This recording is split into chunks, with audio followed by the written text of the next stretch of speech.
राज्य स्तरीय युवा महोत्सव पूरे राज्य भर का आज मधुबनी में संपन्न हुआ और बड़ी ही सफलतापूर्वक इस युवा महोत्सव का संचालन और समापन हुआ है।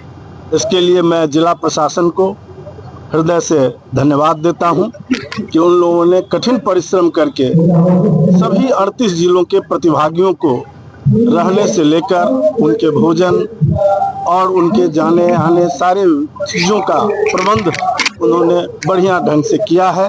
बच्चे बहुत खुश थे। पूरे राज्य के युवा जो अभी यहाँ आए हुए थे वो 18-15 वर्ष से लेकर 25-30 वर्ष के युवा, मुझे लगता है कि वो 50 वर्ष तक इस मधुबनी को अपने यादों में संजोए रखेंगे। मधुबनी ने जिस प्रकार से आतिथ्य दिया है उसके लिए जरूर मधुबनी की याद उन्हें रहेगी, ये मुझे पूरा विश्वास है।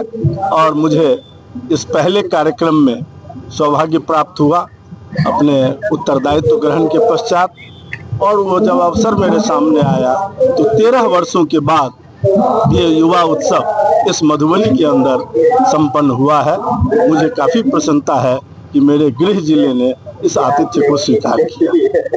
कला संस्कृति की मधुबनी और मंत्री बनने के बाद कला संस्कृति पहली बार यहाँ आए।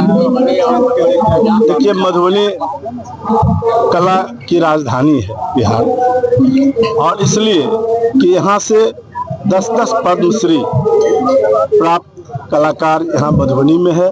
अगर हम एक गांव की बात करें तो वहाँ 5 पद्मश्री हमारे एक जितवारपुर में है, और उसको हम लोग देखेंगे क्या है उसमें विषय, और वो जब हमारे समक्ष आएगा विषय तो हम उस पर जरूर विचार करेंगे कि वो कैसे वो भी आगे बढ़े।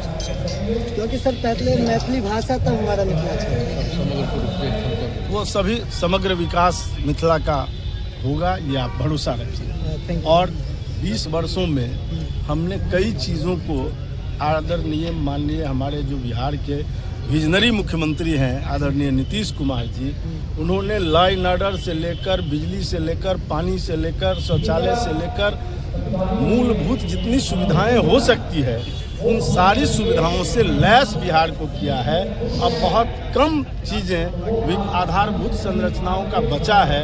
हवाई अड्डा तक भी आपको इस दरभंगा में मिला है, मधुबनी में भी मिलने जा रहा है।